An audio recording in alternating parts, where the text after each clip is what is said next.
Welcome. We will call the January 23rd, 2024 regular City Commission meeting for the City of Ormond Beach to order. I hope you felt welcomed when you came in this evening by our airport manager, Stephen Lichtleiter, and utilities manager, Bob Priest, who served as greeters. And I want to introduce the folks who are sitting up in front of you. To my right, your left, Recording Secretary Taylor Lockhart, our City Clerk Susan Dodderis, Commissioner from Zone 1 Lori Tolland. Right. Good evening, everyone, and welcome. Our Zone 2 Commissioner Travis Sargent. Good evening, everyone. Welcome. To my left and your right, our Zone 3 Commissioner Susan Persis. Welcome, ladies and gentlemen. And next is our Deputy Mayor and Zone 4 Commissioner Harold Briley. Good evening, one, and welcome. Then we have our City Manager, Joyce Shanahan, Assistant City Manager, Claire Whitley, City Attorney, Randy Hayes, and way to my left, way to your right, is standing in for Chief Godfrey, Captain Roos, and our Fire Chief, Howard Bailey. For those of you listening online, I'm Mayor Bill Partington, and at this time, if you would please silence your cell phones and rise for the invocation given by Chaplain Sam Mercado with Advent Health, followed by the Pledge of Allegiance.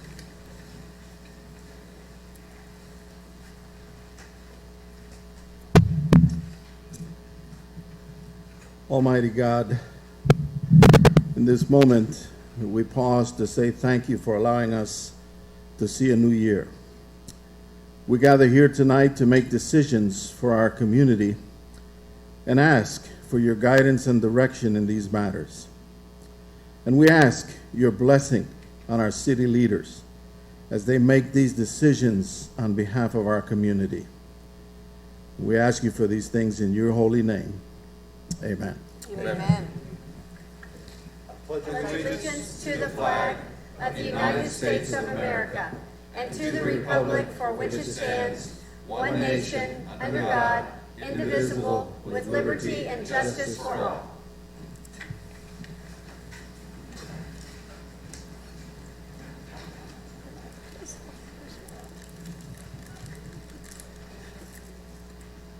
All right, we've got some exciting awards and presentations tonight, and we're going to start with our Home for the Holidays Parade Award winners. I think the Commission talked about this last month.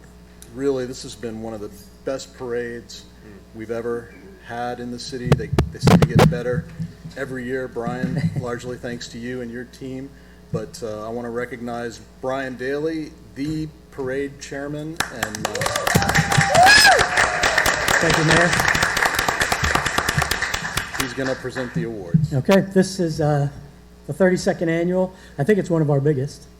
We had over 100 entries, 40 floats, and over 3,000 participants in the parade itself. And we all squeezed into that little area by the South Ormond. After I announced the winners, I'd ask them to come up and go into the atrium with us, and we'll take photos. But first, I want to thank our sponsors. We have many. Abaco Windows, Bowman Painting, Crunch Construction, Hershey's Ice Cream, Hertel Legal, Michael Chiochetti, I'm sure I wrote that, Money Pages, Mower Depot, Ormond Beach Main Street, Realty Pros, Security First Insurance, SR Perrott, Teddy Morse Harley Davidson, Tomoka Eye Associates, Volusia Memorial Park and Funeral Homes, and Zev Cohen, and our major sponsor this year, you all rode in their vehicles, Gary Yeomans Ford. We thank them for that. Our committee members, Brian Nave, Chris Massabo, Gina Massabo, Daryl Grabowski, Dane Riddell, Becky Parker from Main Street, and Paul Mena. Our judges, Dillis Harris, Gail Burgess, and Rebecca Nave. They've all been here for at least 10 years. City advisors, Sam DeHealy, Sonia Johnson, Stephen Sibley, Robert Carolyn, and my favorite, Siobhan Daly. Streets Department, Fire Department, and the Police Department especially for all their hard work. And now we can get to the fun of it, the winners. In our Walker division, in third place, a perennial winner, Encore Baton and Dance.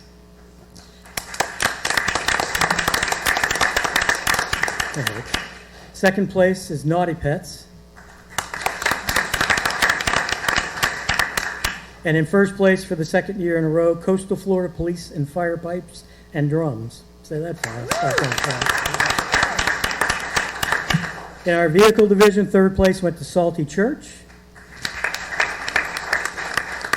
Second place to East Coast Ornamental Welding. They're a perennial winner. And first place, a whole lot of Jeeps, Daytona Beach Jeep Club. And in our float division, which grows every year, third place, the Beach Bucket.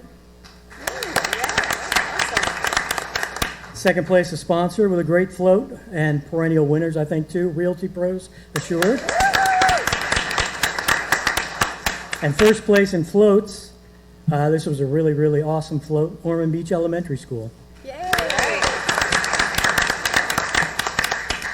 Our best of show this year, this was a massive float. They were here last year as well, is the Iron Horse Saloon, United Rental, and Hot Action Sportswear.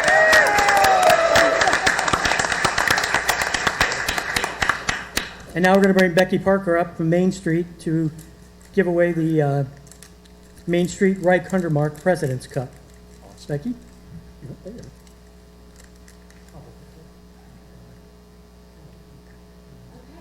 Well, this is probably one of our most cherished events that happens within the district, and I've been around for 9 years, and this is definitely the most exciting and most well-received, I think, of all of the years. And so everyone probably remembers Abaco Windows as and who is our winner of this year's grand prize. The Santa Float. Do you guys remember this? Are they here?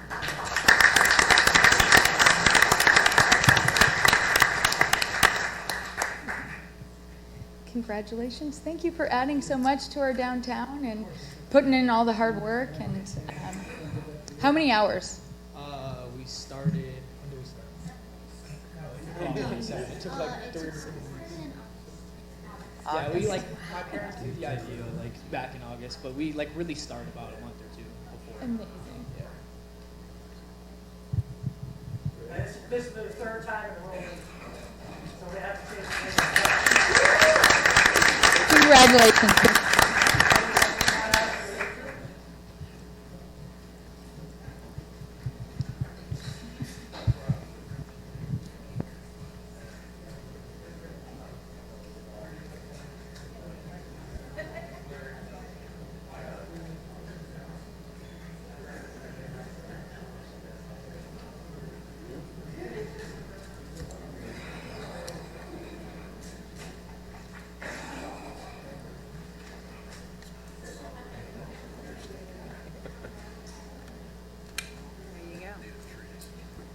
Mulch.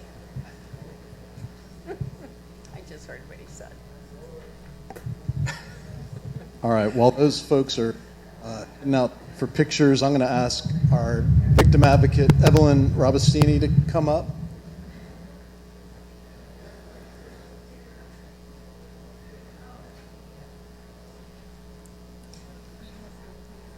Hey, how are you? Who is it? Arletha. All right, and she brought Arletha Baxter with her, and I'm going to ask our chief to come up as well, Chief Godfrey. We're so lucky to have Evelyn. I always brag about her whenever she comes up. Come on up, Chief. I tell you, I knew her when she worked as a victim advocate for the state attorney's office, and just to tell you how smart our police chief is, when he saw time and an opportunity to bring her to Ormond Beach, he made sure that happened, and we're so lucky. The people who live in Ormond Beach are lucky for that. And tonight we're talking about human trafficking awareness, which and human trafficking prevention. It's a tough topic. I don't know if any of you have seen this movie, The Sound of Freedom, just came out last year. That's hard to watch, but it's a reality in our world today. despite the fact we wish it wasn't. And so that's why we bring up this topic and we try to shine a light on it.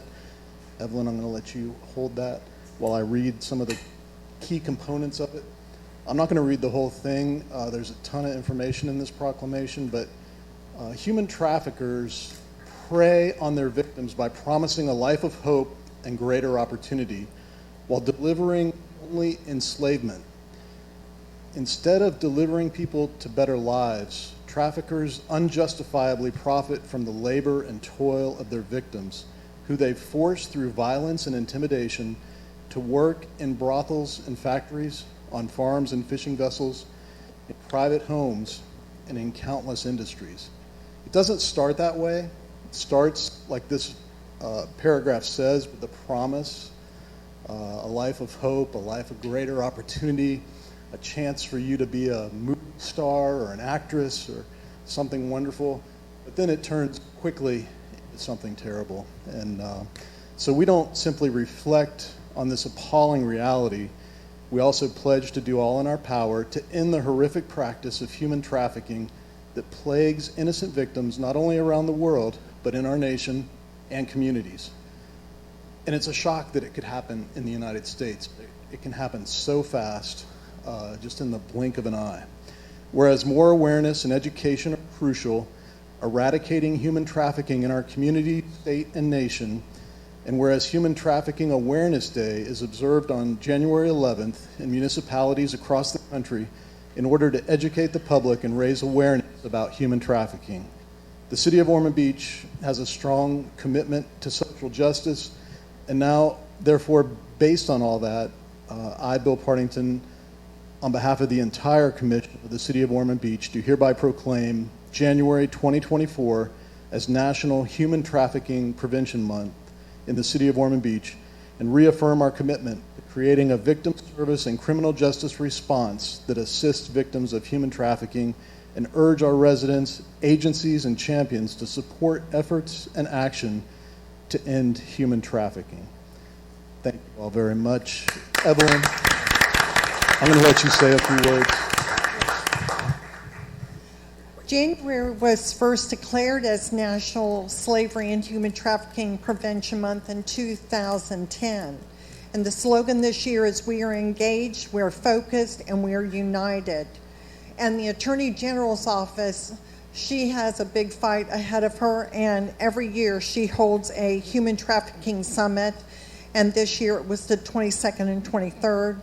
January 11th is always recognized as Human Trafficking Awareness Days, and all the advocates throughout the state of Florida wear blue.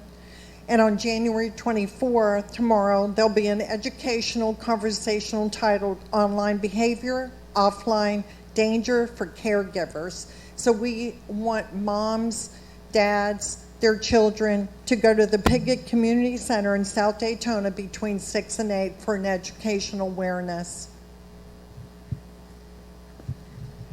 Thank you.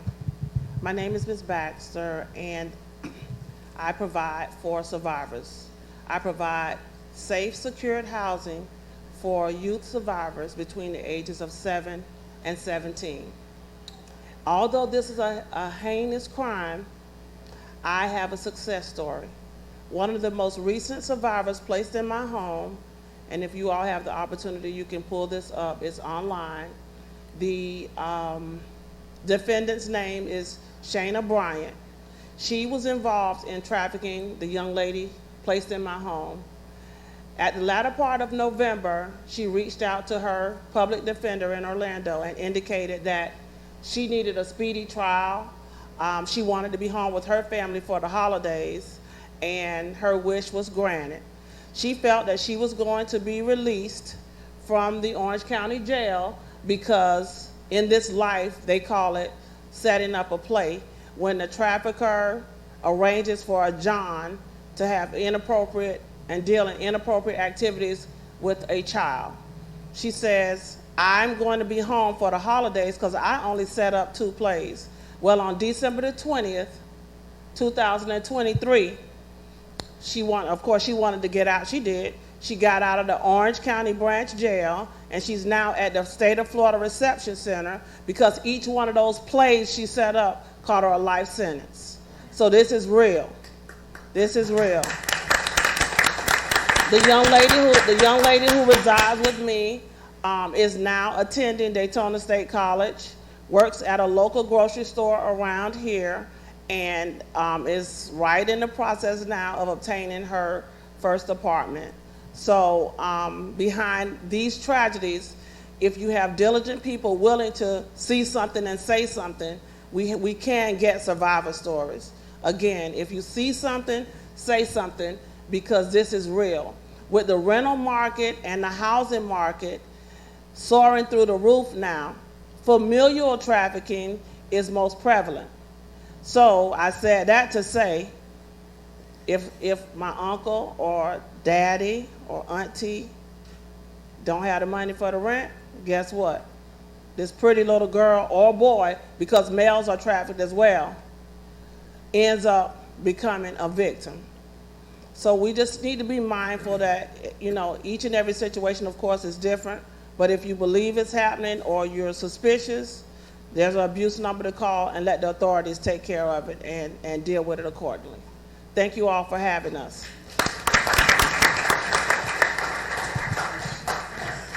Get a quick picture.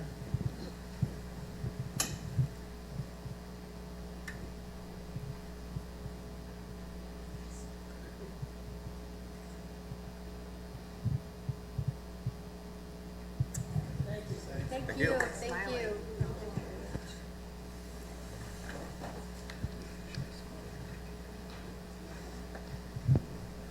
Don't go too far, Chief. I need you. I need you, Captain Roos, Captain Smith, everybody. Come on up. Chief, you want me to take your phone? Take your picture with your phone? Calling in all the troops. This is a proclamation. Okay, so we lifted you up with the parades and awards ceremony, brought you down a little bit with a tough subject, but an important subject, human trafficking. And now we're going to lift you up again, celebrating National Law Enforcement Appreciation Day. These guys work hard, and they deserve this. This is the 18th. Whereas National Law Enforcement Appreciation Day was established in 2015 by Concerns of Police Survivors to acknowledge the sacrifice and contributions made by law enforcement officers across the country. And whereas COPS, Concerns of Police Survivors, offers a national support network for families and co-workers who have lost a loved one in the line of duty, as well as positive recognition of officers doing good work every single day.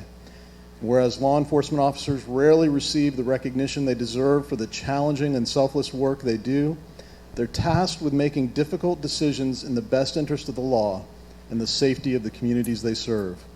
And whereas officers are not just part of our community, they are our neighbors, friends, and family members. They are the ones who bravely run towards danger when everyone else is running away. And it's important to show our appreciation for their dedication and bravery. And whereas on National Law Enforcement Appreciation Day, we come together to honor and recognize the bravery, sacrifice, and dedication of law enforcement officers, now therefore, I, Bill Partington, along with the entire Ormond Beach Commission, do hereby proclaim Tuesday, January 9th, 2024, as a day to recognize National Law Enforcement Appreciation Day in the city of Ormond Beach, and invite all citizens to join us in honoring and thanking law enforcement officers who work diligently to keep the community safe. Congratulations, and thank you all very much.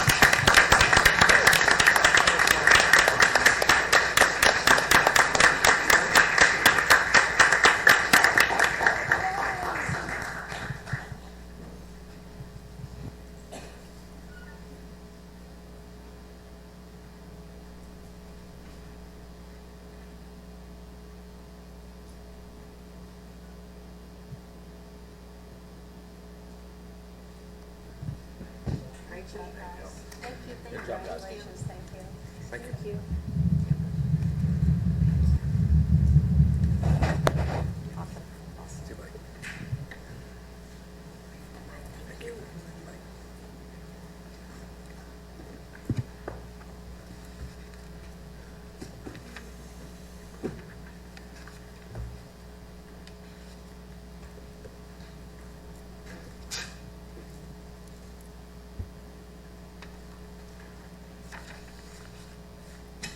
audience remarks, I've got 3 cards, and Vicky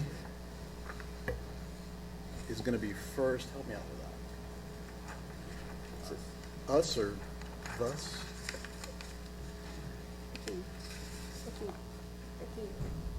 Help me with your last name, Vicky. Van Schoik. What is- Van Schoik. Van Short. Thank you. You have 3 minutes, and thank you for coming out. It might start going really fast, but I'll try. Thanks to everyone of service in this room. I'm here tonight because last Thursday my 24-pound dog was attacked by a wolf hybrid as we were just walking down the street. I am here tonight because the mayor nor the managers have bothered to call me back despite my multiple attempts to reach them. This pet wolf was not on a leash when it attacked my dog. It is not vaccinated, and it lacks pet wolf credentialing if it's even allowed to be a pet in the state of Florida. The owners were not issued citations or fines for any of these violations, and the owners get to self-quarantine a dog that can't and won't control their own dog and who themselves act aggressively after their dog attacked my dog. My daughter was walking the dog, not me. Meanwhile, I have to hope that my vaccinated dog does not get sick. I am not safe walking my dog in my neighborhood. I live on Beachside, around there. My last-ditch effort to give her the exercise, we walk her twice a day for an hour or 2, is to walk her on A1A armed with a cane or something to ward off killer wolves or dogs. So the wolf was left to wander around until 10 p.m. This happened last Thursday. I have a handful of video footage showing the wolf walking up to both owners after it attacked my dog, and the owners pet it on the head and let it wander off around the neighborhood again. Hours later, about 9, I returned home with my dog from the emergency vet, and the wolf greeted me at the entrance to my home 6 blocks away. It was like a horror movie. And I was determined that I was going to have to be the one to get this dog home or whatever. So we followed it in the car, and it proceeded. First of all, it went after 2 neighbors and their dogs. I live in a private development on A1A, and somebody had to come out with a shovel to get rid of it. So then it ran down the street to the pond, and it went after these 3 ducks that lived there. So I started honking and flashing my lights because wolves generally try to avoid conflict with humans. It worked. And I started slowly trying to get it home. And I did manage to get it home. I had called the police dispatch while all this was going on. And it made a last pit stop before going home at its neighbors, whose 2 dogs were in the yard trying to get over the fence after it. So I am outraged by the lack of protection in this city regarding wild animals and bad owners of domestic animals, and for also allowing humans to ruin beautiful creatures meant to live in the wild, or at least a sanctuary. It was such a paradox. It was there trying to kill the ducks, it went in the water, but before that it was doing its howling, prey drive, kill howl. And it was just so sad and heartbreaking to watch this wolf being treated this way. Thank you, Vicky. Next up is Tom Fitzgibbon.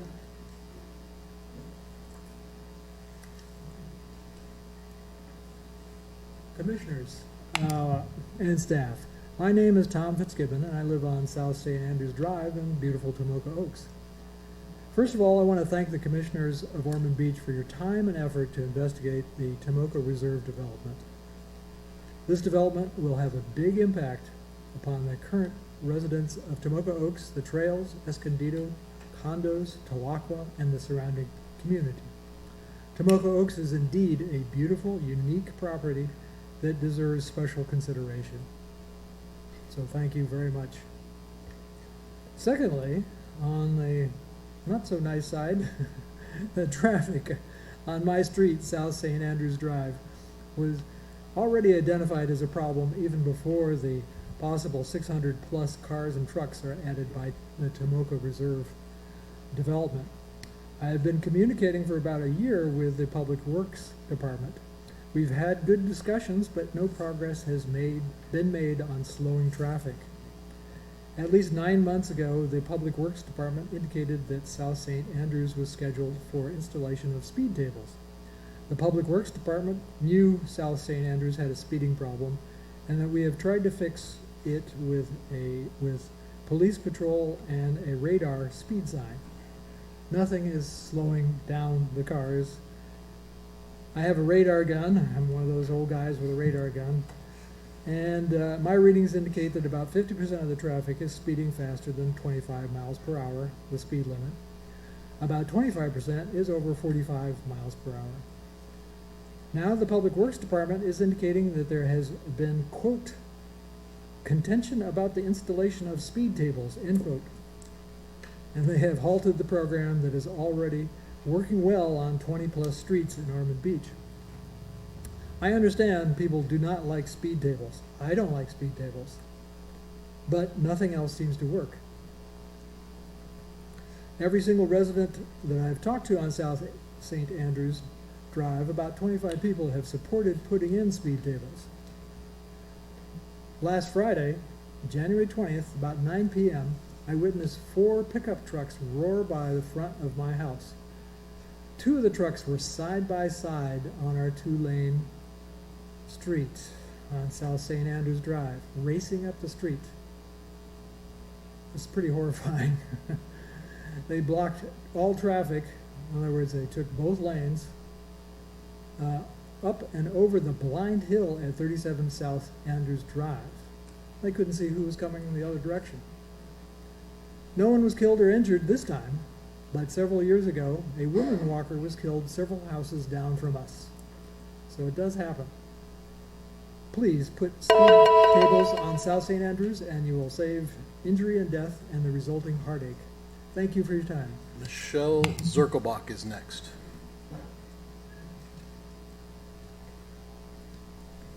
Good evening. I'm Michelle Zirkelbach from 328 River Bluff Drive. I'm here tonight because I want to continue to thank all the city staff, the commissioners, and especially the planning board for their continued participation in what I hope will be thoughtful evaluation of everything that is presented by Tomoka Reserve.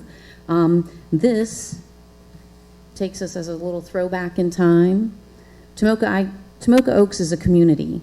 This is a community directory. This is what we used to print every year in Tomoka Oaks. All of these people listed in alphabetical order have property rights just like the people who purchased what is labeled on their deed, what is labeled on their plat, what was labeled on their contract, and what is labeled on their title policy as a golf course. We have the same rights that they do. We have an expectation, and we're hopeful that we're going to find some type of a compromise that will let them be members of a community like this. I saw Bill Navarro here earlier. He's advertised in the back, looking as handsome as usual. The inside cover says we should be supporting our local community businesses. That's the kind of community that Tomoka Oaks is. That's the kind of community that Ormond Beach is. We need to do everything we can to preserve that. I wrote y'all a letter last February, and I'm just here for a little update. I'm writing to express my concern. I'm still concerned with the ongoing project being proposed to build an excessive, we now know it's a ridiculous, number of homes on the golf course in Tomoka Oaks. As a current resident of the area who just put a substantial remodel on their home because this is where we're going to stay, I also worry about the traffic that is on the roads in Tomoka Oaks. Today, I was walking the dog with my daughter, and just as Mr. Fitzgibbon has said, there's not a lot of room on our roads. And I know he speaks specifically about South St. Andrews, but Rio Pinar is no piece of cake either. It's a long stretch where there's a couple of houses with young kids with big trucks, just as he spoke of. Today, we're walking our dog on a leash. A dog off leash comes completely out of his yard into the road, and as we're trying to keep the dog from this dog, there's a car coming both ways. One was coming a little faster than the other. It could have been a not very pleasant scene. We know, common sense knows. Every one of you has common sense, and you know that the traffic study is flawed. There is absolutely no way that all of those people are going to go out in Nova Road and the other people that still live there are going out Nova Road too. The Trails is going to be a hot mess express. please, please continue to question everything that is put forth by those people and do what is right for the citizens of Ormond Beach. Thank you, Michelle. And we will move to approval of minutes. The minutes have been sent to the commission for review, also posted to the city's websites. These are from December 19th, 2023. Mr. Mayor, Any move approval. objection? Second. All right. Any additions, deletions, or corrections? I'm guessing not, based on the deputy mayor's moving for approval and Commissioner Sargent's second of that. All those in favor say aye. Aye. Opposed, like sign, and we'll show those passed unanimously.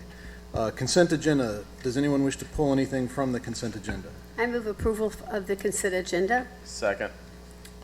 Please call the vote. Commissioner Tolland? Yes. Commissioner Sargent? Yes. Commissioner Persis? Yes. Commissioner Briley? Yes. Mayor Partington? Yes, and now would be the appropriate time if anyone wishes to comment on consent agenda items. Commissioner Sargent. I'd like to comment on F. Officer Pearson, I believe, will be retiring from Ormond Beach Police Department after this settlement.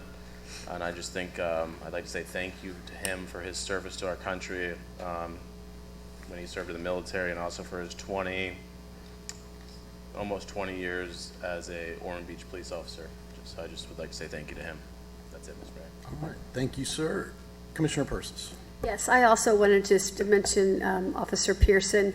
He's one of the first officers I met when I first became a commissioner, and he was always just the best and so nice to me and always helpful. I just very happy for him and wish him the best, and I hope we can acknowledge him sometime here after he's retired. I think that would be great. And the other thing I wanted to mention, it's about, let's see, what item is it? Oh, I just lost it. It's the Florida League of Cities priorities and policies for this year, and I just think they're great, and they will be wonderful and beneficial for our city, especially with the sovereign immunity, short-term rentals, property tax protection, and some of the others. So I just wanted to mention that too, that I'm glad we're supporting it. Great. 7G. Yep. 7G, yeah. Anyone else? Commissioner Tolland. I just wanted to reiterate what Commissioner Sargent and Persis said about Officer Pearson.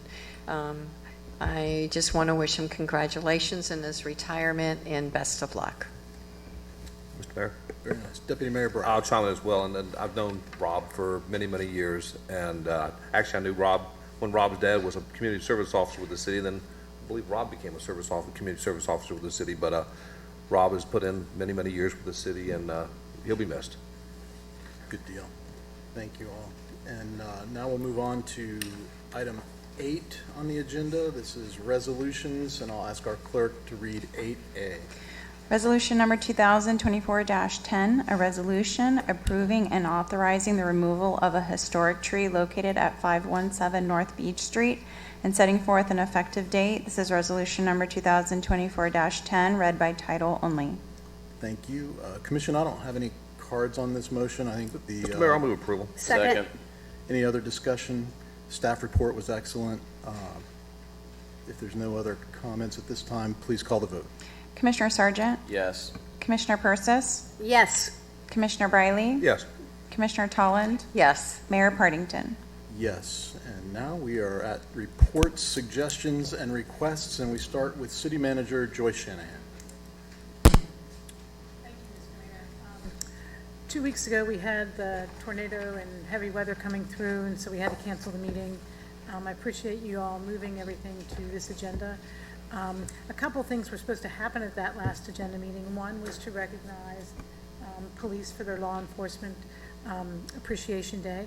And secondly, we were going to recognize Susan Doteris for becoming a certified municipal clerk. And so we did have cake, and did we have flowers? No flowers. We did have cake in your absence. We always enjoy cake. She will be pinned by someone from the City Clerks Association. So when that occasion arises and when her pin comes in the mail, then we'll make sure that we do that.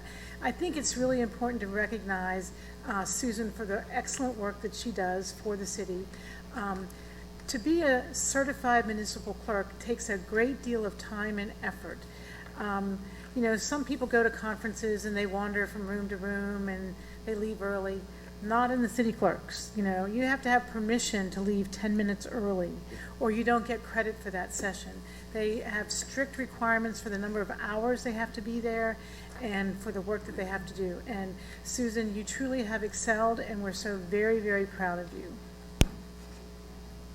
Appreciate it. And I think, is Taylor working on her certified municipal clerk? Yes. So, Susan has put together a wonderful team of employees in the city clerk's office. She really works hard to train them. You've seen her cross-training them up here from time to time. And I can tell you that that's a real asset to our city to have multiple people trained and all with wonderful skills. So thank you for your leadership. We truly appreciate that. We also want to recognize Pauline. Where did Pauline go? Did she leave? She stepped out. Well, Pauline is our new PIO officer who focuses on police and fire. You met her yesterday at the police station while she was taking pictures. She's a supplement to Jen, and so we're really very proud of her. She fits in like a glove. She's done great work. And so, Pauline, if you can hear us, we say thank you and appreciation. City manager report, I don't have a whole lot of issues to discuss with you. There's movies on the Halifax on February 2nd. I want to say it's Groundhog Day, but it's not. It's Sing 2. I'm happy to answer any questions. We have a city manager report in your agenda packet, so if you have any questions, please let me know. Thank you. Any questions for the city manager? If not, we'll go to Assistant City Manager Claire Whitley. I'd also just like to congratulate Susan and note that between her and the legal department, we are never getting off track, late, out of line when it comes to the commission meetings. So thank you. Or anything. Thank you and good night. Thank you. Yep. And next, City Attorney Randy Hayes. Thank you. Thank you, Randy. And tonight we start commission with Deputy Mayor Briley. Thank you, Mr. Mayor. Well, Happy New Year, everyone. I guess this is our first meeting of 2024. I do want to start off with one thing, and I think everyone's seen it in the newspaper and on the news, and that relates to the fuel farm issue. Mr. Mayor, good to see you on TV yesterday talking about this subject. I'm sure, as many of you know, there's been an ongoing issue, not only with the city, but the county and the state. Now the state has gotten involved, and there's a little bit of overreach from Tallahassee in regards to what cities and counties can and can't do, with some legislation that's been introduced in Tallahassee, 2 Senate bills and 2 House bills. Fortunately for us, I think we do have we have friends in the legislature. I think our legislative delegation will work hard to neutralize those bills as much as they can, if not totally. But I would encourage you, the fight has gone from here to the county. Call your legislators, let them know that you still oppose. I don't think we really necessarily oppose the issues, it's the locations. You don't put these things next to 55+ residential communities. You don't put them next to recreational facilities. You don't put them next to municipal airports. In fact, in my opinion, you don't put them near any residential. So please, you've let us know, you've let the county council know, remind your legislators that, try to fight as best they can. I do want to say that yesterday we had the opportunity to recognize and congratulate Officer Klein as our Police Officer of the Year, and our Civilian Officer of the Year, Avery Randolph. That was a great ceremony over the PD. Thank you, Chief. Thank you, everybody in blue. We certainly appreciate everything you do, and we appreciate our officers and Officer of the Year and our Civilian of the Year. One thing I did get a phone call on, and it kind of goes hand in hand. I got a call last week about some homeless folks that have taken up residency on the sidewalk. And they were not only just, they were sleeping on the sidewalk, but they were blocking the entire sidewalk. And I know we've had those issues before with some of our bus stops and some other areas, parks, that type of thing. I know we can't really control that, Randy, I guess. There's some limits on what we can and can't do. And I have talked to Ann Margaret about people obstructing the sidewalk. Okay. And she has advised me that we are permitted to not let them do that. So, and I will tell you that OBPD does an amazing job. Anytime they see that, they try to offer them services and take them anywhere that they can, so that they're homeless for a reason. They're there for a reason. And so a shout out to the chief, because they do a great job 99% of the time getting those folks off the sidewalk. But Ann Margaret has advised us that we can, I don't know if she issues a citation or what, but we can move them along if they're blocking the sidewalk. Thank you, Joyce. And that was one phone call I had. Another phone call I had was, and kind of while it was the same week, same issue. I guess there's folks that are camping out, Chief, you may be aware of it, underneath the Sunoco clock there at US 1 in Granada. So, that is private property, so we can talk with the chief about Okay. notifying Sunoco, and they can have that individual trespass. Okay. So we can work with the chief on that. very good. And lastly, I know about a year ago, I guess it was, the city of Jacksonville passed a pretty strict panhandling ordinance. And it's kind of funny, I witnessed it twice in this past week. When I went to take my dry cleaning out, when you get out there around Williamson Boulevard and Granada and the interchange, there's usually about 5 different folks in 5 different locations panhandling. When you go out there in the morning, they're in one place. You go out there in the afternoon, it's the same 5 people, but they've changed positions. So I don't know, I didn't know, Randy, if there's possible, I know a lot of these panhandling ordinances are challenged in the courts. I know Jacksonville passed one that was pretty stringent. I don't know where it sits. I think they felt it was fairly bulletproof as far as any legal challenges. Don't know if maybe we can look into what they have and see if we can't maybe do something similar. Yeah, we're always looking at what other jurisdictions provide. Ours is pretty tight, and it is something that we are judicious about in the enforcement mechanism. Of course, we always recommend caution, not to go too far like some of these other jurisdictions have, because it's a fine line on some of the First Amendment issues, and as offensive as it is to some people, it's not to other people.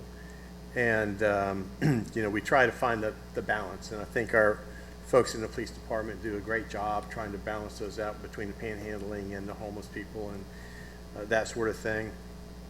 And I think the general rule that I've always provided to people through the years is that is it the conduct or is it the person? And I used the Boy Scout and the Girl Scout example, right?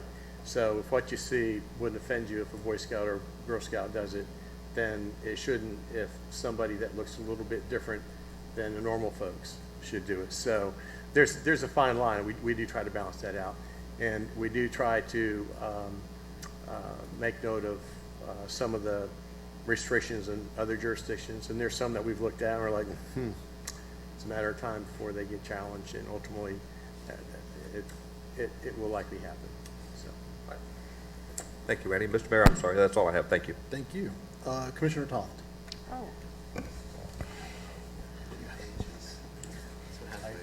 Let me see, there's only 3 pages tonight. No, just kidding.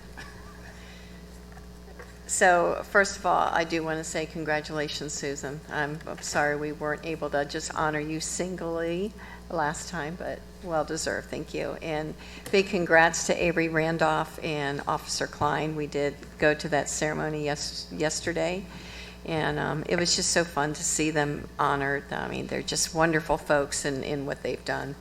I want to thank the city for a beautiful, festive holiday season.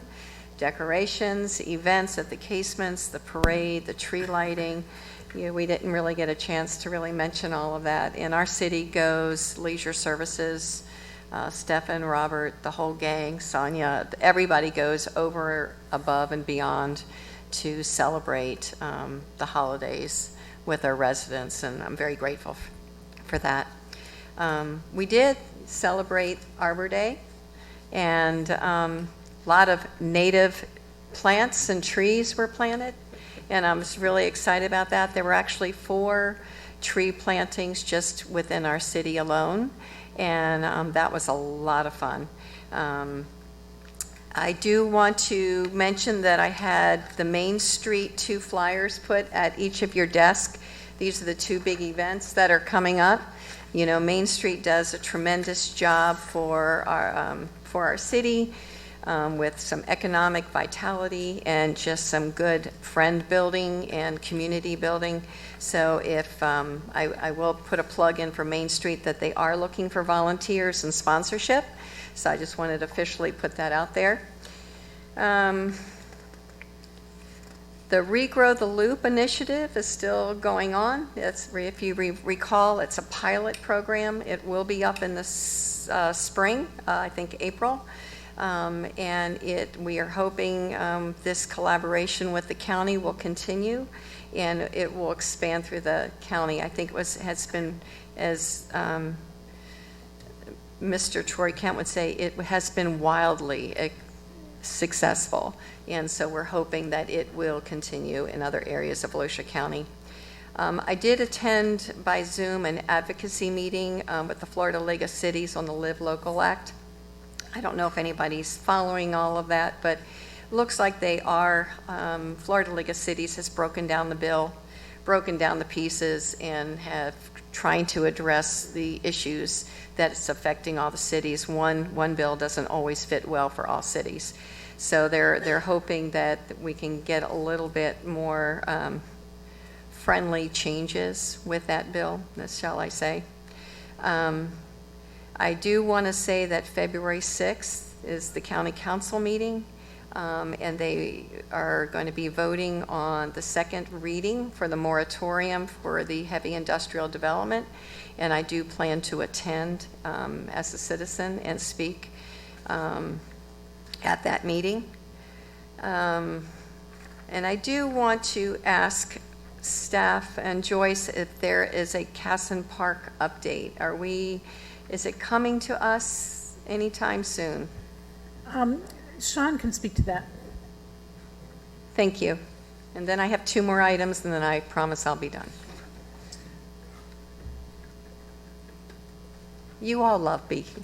Just say that. Just a very quick update.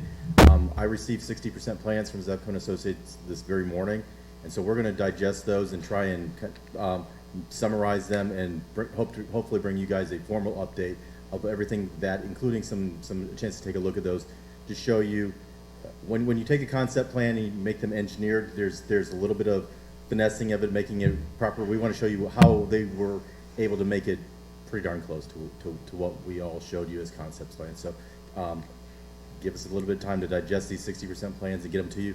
What they're planning on doing is taking the plans at this point to SPRC. All of our projects, we follow the same procedures that any of our developers would.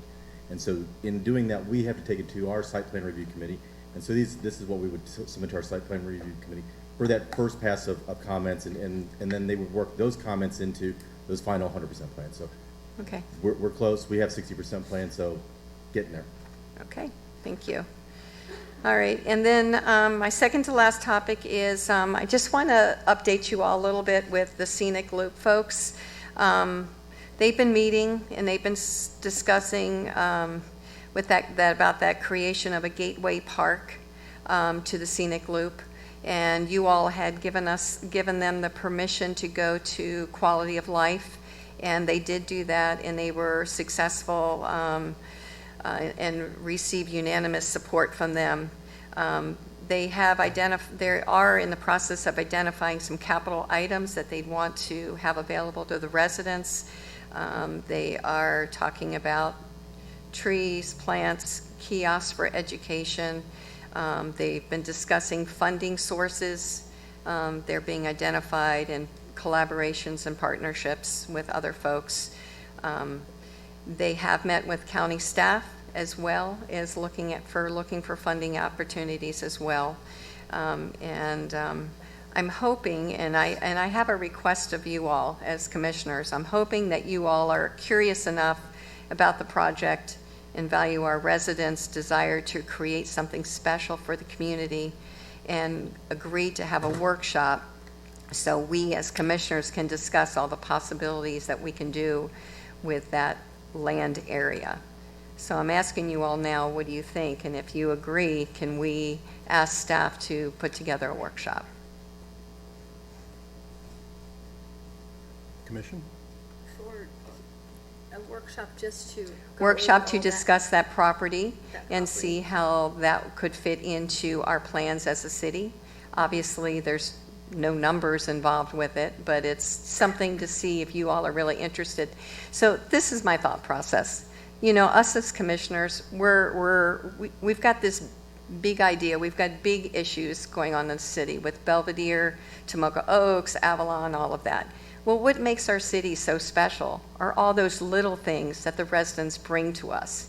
And if we ignore all of that little stuff, we're kind of losing the battle here. I think our community is really special. I think if residents care enough to try to improve it and make it, I think we at least deserve a good discussion about that. I think it's worth discussing. Yeah, I do too. Which property was it again? So it's the east side of Beach Street opposite where 56 North Beach Street, east side. Thank you. The old church property, okay. But the east side. So is it's by the river. south Yeah. of the yacht club, north of Bailey River. So it goes Bailey River, and then there's the Historic Society, a little piece of land, and then there's the 56 North Beach Street, and then Yacht Club. So it's that little park. Quality of Life was very excited about it. I just think it's worth a discussion. I mean, all it is for us at this point is an hour of our time to discuss it before a meeting. Seems like it's been a little past the park for many, many years, and it's not even really a park. It's not even a park, it's Right. just dirt. It's just a common area. It's just dirt. And, you know, Well, it's I'm talking about the waterfront property to the property. south. It's beautiful. I mean, I could talk Yeah. all about it right now, but, you know, I think, well, my feeling is it deserves a discussion, and I'm hoping you all agree. I think we've talked about it for years, but we can continue to talk about it. So a workshop is.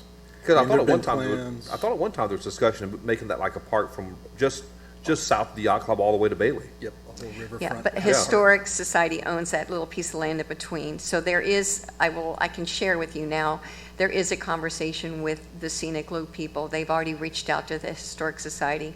So we could possibly make that one little park contiguous. Contiguous. From, yeah, I hate that word. Like a little river. Like It's a little more river. than Great two word. syllables, It's a I good don't word. say it. Contiguous.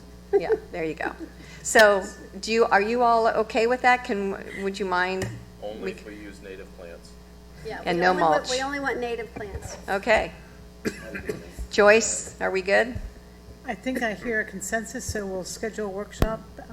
I don't know what date that might be at this point, but as soon as Okay. we can. Great, thank you. Thank you all. I appreciate it.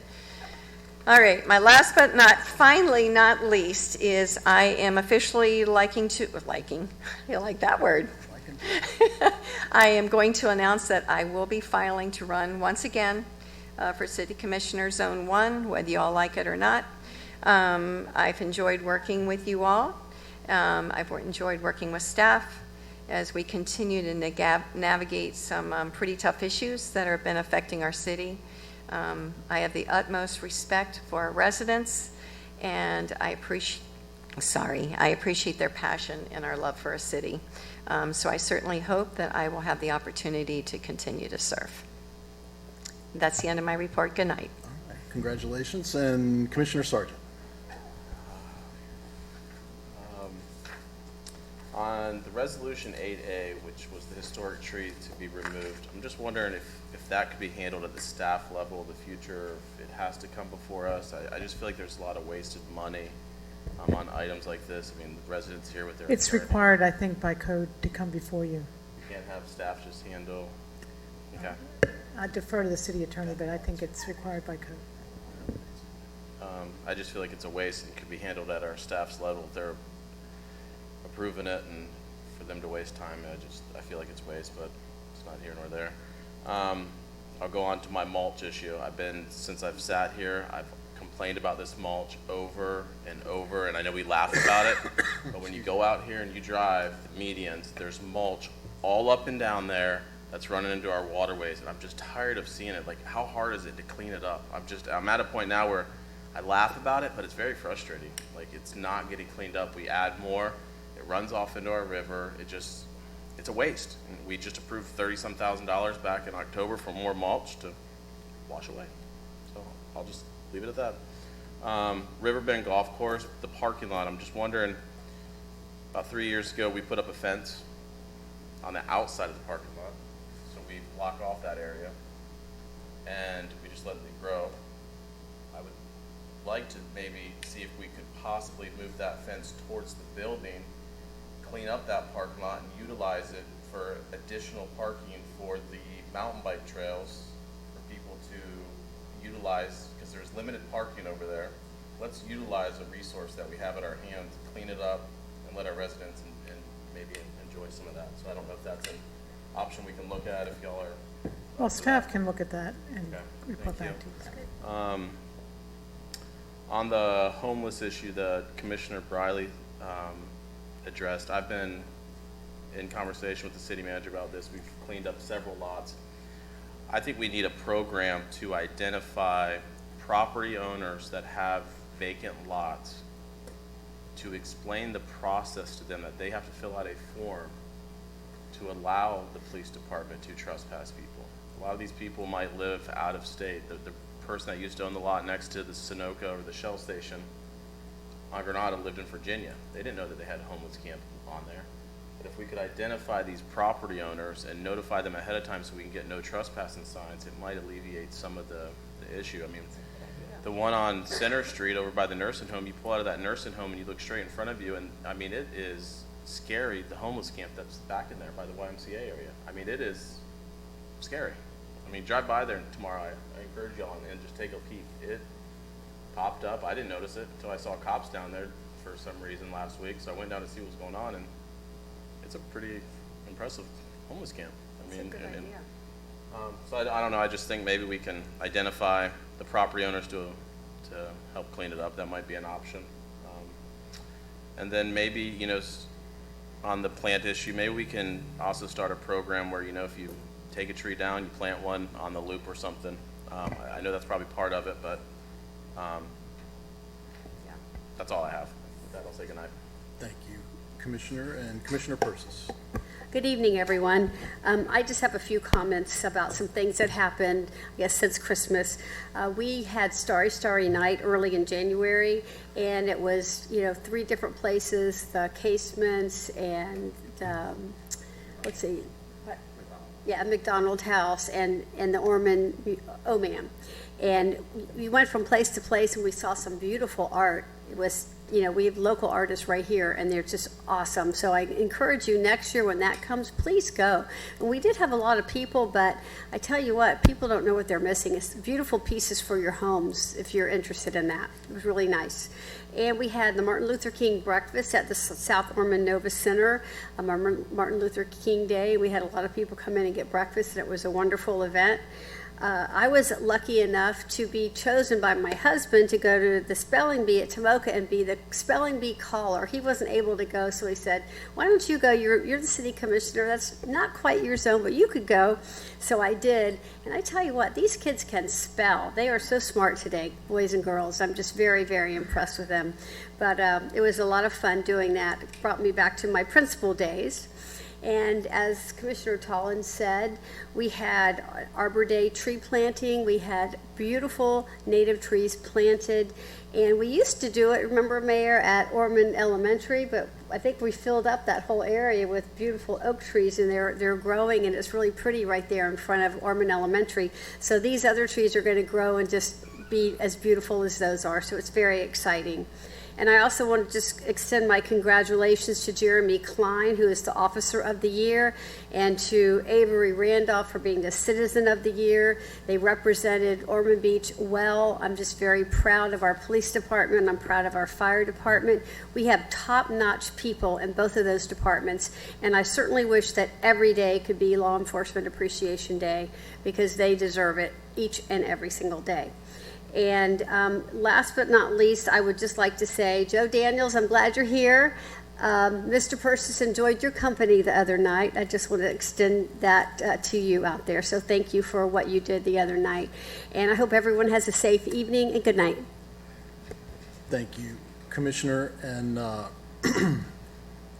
wanted to talk about Arbor Day as well, because it was probably, just like the parade was one of the best ever, this Arbor Day, celebrating the 100th anniversary of garden clubs, was probably the best ever. Pretty cool. We had 3 different events that we went to. Started at the Environmental Discovery Center with the city's ceremony, went over to the Casements for a Ormond Beach Garden Club ceremony, and then ended up at Anderson Price Building with the Historical Society ceremony. And pretty much the entire commission was there.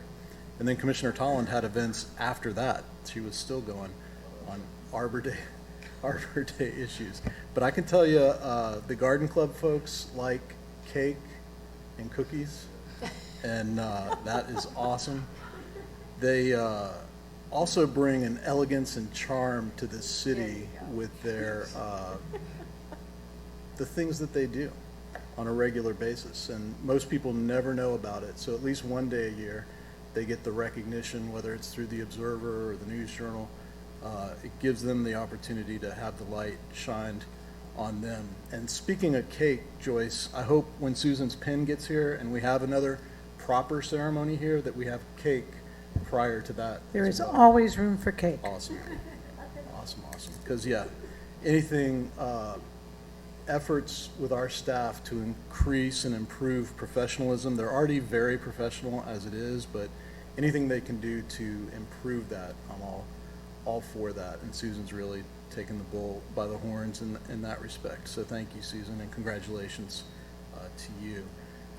Monday morning, I couldn't be there for the police recognition ceremony, so thank you, Commission, for covering that. I was out at the Transportation and Infrastructure Subcommittee meeting for the elected officials roundtable out on 92, and we talked about strategies really primarily focused on transportation, looking at the east side and the west side of the county, trying to prioritize and pick the top 2 or 3 transportation projects that'll benefit the most number of residents, and a strategy to accelerate those. And I think what we have settled on is not only working with TPO that has to be involved in those kinds of projects from a funding perspective and planning perspective, but also working with the Volusia League of Cities, who under Mayor Paritsky down in Ponce Inlet and then Mayor Miller in the Shores have really done an incredible job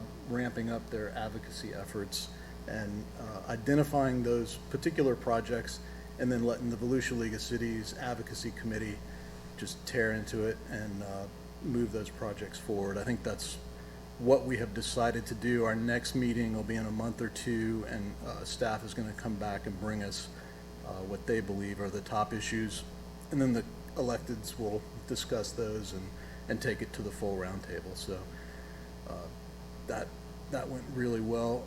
Temple Bethel is having a community-wide Sabbath service on Friday evening at 7 p.m. I plan to be there to present a proclamation. That's at Temple Bethel. This past Saturday, they had a dinner, the women's group there, and dinner / fundraiser, very well attended and very, very successful. So as far as the trees, Commissioner Sargent, I appreciate your comments. I kind of agree with you. When you read through that information, it seems like a no-brainer. That particular tree was so deteriorated and decayed on the interior that it was almost dangerous for it to remain there. But as the city manager pointed out, part of the reason that we are a Tree City USA for the past 32 years, and then the higher level Tree City Growth Award for the last, I don't know, 6 or 7 years, is that we have these codes and ordinances that just go that extra mile to require the commission sign off. So that's the balance between those issues, and I understand that. And we really do pride ourselves on protecting the tree canopy that we have. As far as the homeless issue, it's a constant problem. I hear about it frequently. I know in some states, some cities, they are essentially making it a misdemeanor to be homeless. They'll remove the person, and if there is room at the homeless shelter, they're required to take them there. If there's not, I think they just give them a citation and move on. But those are things that I think our legislature probably needs to look at.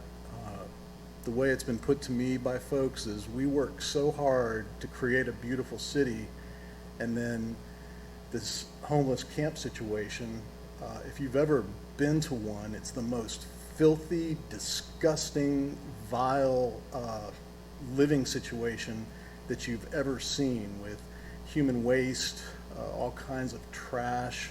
It really is, it's mind-boggling that anybody could live in that situation. And Randy, when you talk about would you let a Boy Scout or a Girl Scout do that? Absolutely not.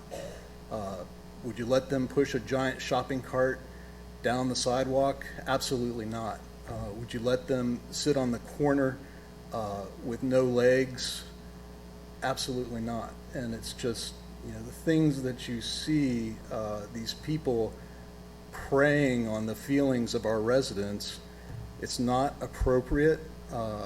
I have a heart, and I'm sorry that they're in that situation, but we have tons of services in this county that we can provide for them, and I think we have to figure out a way to be kind about it and do it civilly, and it's just a problem that's going to take some thought and some management, and I think there is help coming from the state level, so hopefully we'll keep an eye on that and see how it goes. But as far as Main Street goes, they continue to do wonderful things. Lori, thank you for your service on that board.